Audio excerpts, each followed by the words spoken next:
किसान संयुक्त मोर्चे ने जो मुल्क के नौजवानों को से अपील की है कि 23 तारीख को शहीदी दिवस के दिन दिल्ली के चारों बॉर्डरों पर आकर शहीदी दिवस मनाएं किसान आंदोलन में, उसी कड़ी में अलग अलग मुल्क के हिस्से से जत्थे नौजवान किसानों के, महिलाओं के, मजदूरों के दिल्ली की तरफ पैदल रवाना हुए हैं। आज एक जत्था झांसी की लाल सड़क से 18 तारीख को ऐतिहासिक लाल सड़क जो 1857 की क्रांति में अंग्रेज़ों के जुल्म यहाँ पे दिखते हैं, अलग अलग गांव के नौजवानों को, महिलाओं को, पुरुषों को जो आज़ादी की लड़ाई लड़ रहे थे 1857 में, उनको पकड़ के यहाँ लाया गया लाल सड़क पे और उनको रोड रोलर से कुचल दिया गया और उनके खून से ये सड़क लाल हो गई। इसके बाद से इसको लाल सड़क कहते हैं। आज उस ऐतिहासिक लाल सड़क से किसान, मजदूर, नौजवानों का जत्था पैदल दिल्ली की तरफ रवाना हुआ है और ये पैदल जत्था 5 दिन में दिल्ली पहुंचेगा। झांसी में किसानों का एक विशाल मार्च आप देख सकते हैं। ये पैदल मार्च जत्था ये शुरू हुआ है, ये जिन संगठनों ने मिलके किया है उसका मुख्य उद्देश्य है किसान और मजदूर को अब इकट्ठा करना और इस किसान आंदोलन का विस्तार करके इसको मजबूत करना। इसलिए आज जो झांसी के अंदर जितना उत्साह देखने को मिला तमाम तबकों की तरफ से, महिला भी, युवा भी, बुजुर्ग भी और जो अलग अलग हिस्से हैं, वो दर्शा रहे हैं कि किस तरह से दिल्ली के लिए, टिकरी बॉर्डर के लिए ये चल पड़े हैं। अब ये रास्ते में जितने भी गांव अलग अलग जगहों पे पड़ेंगे, उन गांव में ठहराव है, कहीं चाय पानी है, तो वहाँ जनसभाएं भी करेंगे। इनके पास साहित्य भी है, किताबें हैं, तो इस आंदोलन की जो बैकग्राउंड पृष्ठभूमि है उसके बारे में भी उसमें जानकारियाँ दी गई हैं और ये एक संकल्प मजबूत होगा इससे, क्योंकि शहीद भगत सिंह का जो सुखदेव राजगुरु का शहादत दिवस है 23 मार्च को, वो जो भावना है शहीदी की, उसकी जो विरासत हमारे पास है, वो भी कुल मिला के देखा जाए तो वो शहादत किसान मजदूरों के लिए ही दी गई थी। जो असेंबली में बम फेंके थे वो 2 कानून के खिलाफ थे। एक कानून इंडस्ट्रियल डिस्प्यूट बिल था और दूसरा कानून था सेफ्टी से संबंधित पब्लिक सेफ्टी बिल। वो दोनों ही एक तरह से तानाशाही थोपने के लिए लाए गए थे अंग्रेजों द्वारा, और जब अगर भगत सिंह ने उनका विरोध करना इतनी मजबूती से ज़रूरी समझा, तो आज भी तो उसी तरह के बिल आ रहे हैं। ये विडम्बना है कि आज़ादी के इतने साल बाद भी हमारे यहाँ का शासक वर्ग किस तरीके से आम जनता को और देश के किसान को अपना दुश्मन समझ रहा है, ऐसा व्यवहार कर रहा है। कॉमेंट मेरा एक सवाल ये भी था कि किसान के जो ये किसान विरोधी 3 कानून है तो ये मजदूर विरोधी भी, और इसके साथ में ही मजदूरों के खिलाफ जो श्रम कानूनों को खत्म करने का वो काम किया है, उस पर भी आज आपकी स्टेज से बात हुई, तो उसके बारे में भी थोड़ा सा कि ये बताइए इसके बारे में। दोनों तरह के जो श्रम कानूनों को खत्म करने का काम किया है और जो 3 कानून थोपने का काम किया है, दोनों ही कारपोरेट सेक्टर के कहने से किए गए हैं। इनकी दोनों की एक कॉमन बात ये है आपस में, इसीलिए ये दोनों एक आधार बनते हैं किसान और मजदूर का, और युवा और दूसरे तबकों का भी देखने लगे तो इसके अंदर एक और भी सवाल खड़ा हो गया इस आंदोलन के दौरान कि लोकतंत्र बचेगा कि नहीं हमारे देश में, और जो भी संविधान की प्रणालियाँ या संसदीय प्रणाली है उसकी चाहे कितनी भी कमजोरियां हों, लेकिन इसके बावजूद भी वो बचे कि ना बचे, ये एक बड़ा सवाल सामने आके खड़ा हो गया है। इसलिए पूरी जनता को इसके साथ जुड़ना जरूरी है और इस आंदोलन को जिताना जरूरी है। ये ऐसे मार्च जो महाराष्ट्र के अंदर, मध्य प्रदेश के अंदर किसानों के, मजदूरों के पैदल मार्च निकलते रहे हैं, उत्तर भारत में शायद ये पहला एक प्रयोग है, और ये प्रयोग कितना सफल होता है ये आप देख रहे हैं कि हजारों की तादाद में झांसी की लाल सड़क पे लोग इकट्ठा हुए हैं और उन्होंने दिल्ली की तरफ मार्च किया है। और किसान टिकरी बॉर्डर पे 23 मार्च को जो शहीदी दिवस है, किसान मोर्चे की अपील भी है देश के नौजवानों के नाम, वो वहाँ पहुँचेंगे और तब तक डटे रहेंगे पूरे आंदोलन में, तब तक ये फांसीवादी सरकार इन किसान कानूनों को, काले कानूनों को और श्रम कानूनों को वापस नहीं ले लेती है।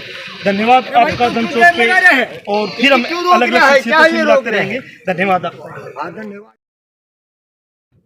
किसान आंदोलन के इस पैदल मार्च को भगत सिंह की भांजी गुरजीत कौर ने और किसान नेता अशोक डवले ने हरी झंडी दिखाई और रास्ते में जितने भी शहीदों के स्मारक आए, ढाणा गांव में राव तुलाराम और उसके बाद ज्योतिबा फुले के स्मारक पे फूल मालाएं पहना के उनको श्रद्धा सुमन अर्पित किए गए।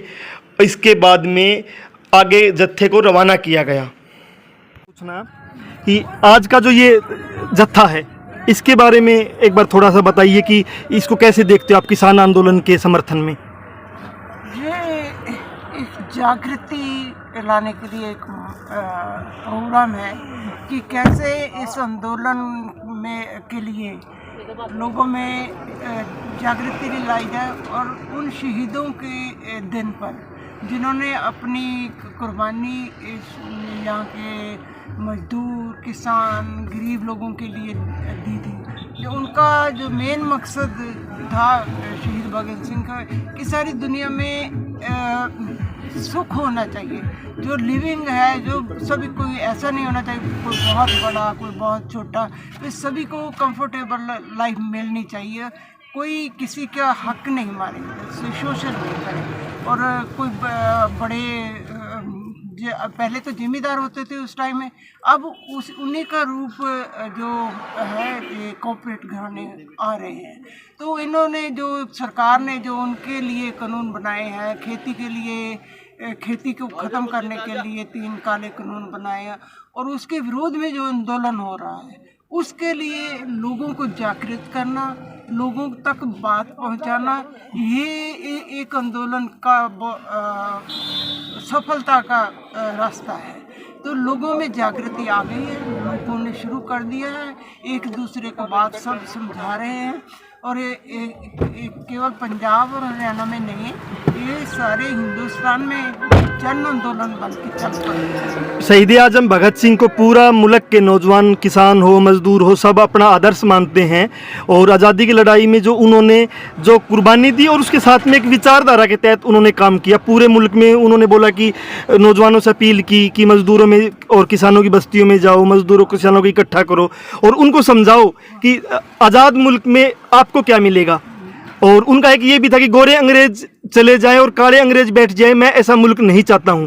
तो आपको क्या लग रहा है कि आज मतलब काले अंग्रेज बैठे हैं या भगत सिंह के सपने वाला मुल्क बन चुका है या काले अंग्रेज बैठे? बिल्कुल भी नहीं, बिल्कुल भी नहीं। और उनको इसका आभास था कि जो काले अंग्रेज आएंगे उनसे सिस्टम नहीं बदलने वाला, सिस्टम गरीब जनता के लिए कुछ भी नहीं बदलने वाला। सो उन्हीं की विचारधारा आज सभी के मन में आ रही। जैसे वो चाहते थे कि मेरा देश में सभी लोग गरीब जो भी है सबको खाना, सबको अच्छा रहना, सबका जीवन स्तर बराबर हो, लेकिन ये जो चल पड़ा है सरकार का रवैया, ये बिल्कुल उसके उल्ट चल पड़े। सभी पहले जिम्मेदार थे, अब बड़े बड़े 5-4 घराने और कॉर्पोरेट घरानों को जो सारा कुछ सब कुछ तो बेच दिया है। अब एक किसानी बच रही थी, किसानी पर नज़र सारी दुनिया में ये चल रहा है कि कुछ ही लोगों के हाथ में आ जाए, ये बिजनेस बन जाए।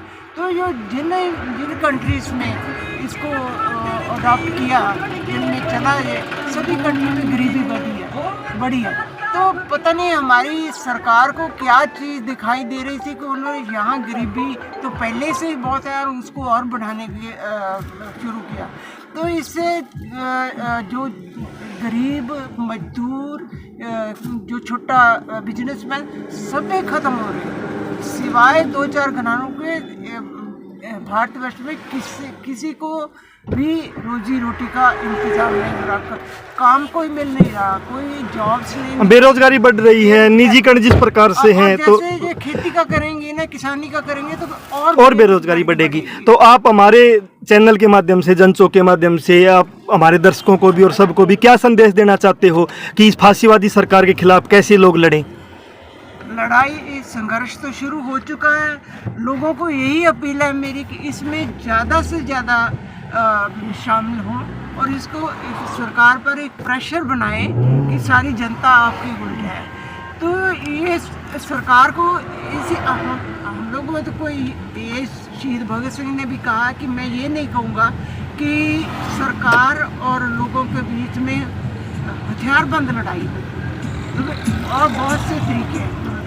तो ये सरकार और लोगों में लड़ाई नहीं, ये तो एक नया समाज, अच्छा समाज बनाने के लिए एक कोशिश है। मतलब दोबारा लोग उठे हैं। ये जब लोगों को पता लगे ये तो हमारी बिल्कुल आज़ादी ख़त्म हो रही है, जो हमारा काम है कितना है वो भी जा रहा है, हम लोग बेकार हो रहे हैं, तो लोगों में मन में ये सोचना शुरू किया कि क्या किया जाए। उसी के बदले में ये आंदोलन चल रहा है। और ये आंदोलन केवल पंजाब, हरियाणा, राजस्थान, उत्तर प्रदेश में नहीं है, ये सारे हिंदुस्तान में है। सारे हिंदुस्तान का किसान है जो ऐसे ही तकलीफें जैसे ये पंजाब हरियाणा स्टेट में। अभी पंजाब हरियाणा की तो कुछ हालत फिर भी ठीक है, MSP थोड़ी दो चीज़ों पर मिलती थी, लेकिन दूसरे स्टेट में तो ये भी नहीं है। गरीबी तो वहाँ पर पंजाब से भी ज़्यादा। और अब सभी स्टेट्स को पता लग गया है कि MSP मिलनी चाहिए। ये महिलाएं हैं गांव गढ़ी की, जिन्होंने जत्थे को पानी पिलाया है। जत्थे को रुकने के लिए यहाँ इंतजाम हुआ है, चाय का भी प्रोग्राम करेंगे। और ये सबसे बड़ी काबिल तारीफ है, उत्तर भारत के अंदर पहली बार ऐसे जत्थे चल रहे हैं और गांव-गांव में उनका स्वागत हो रहा है।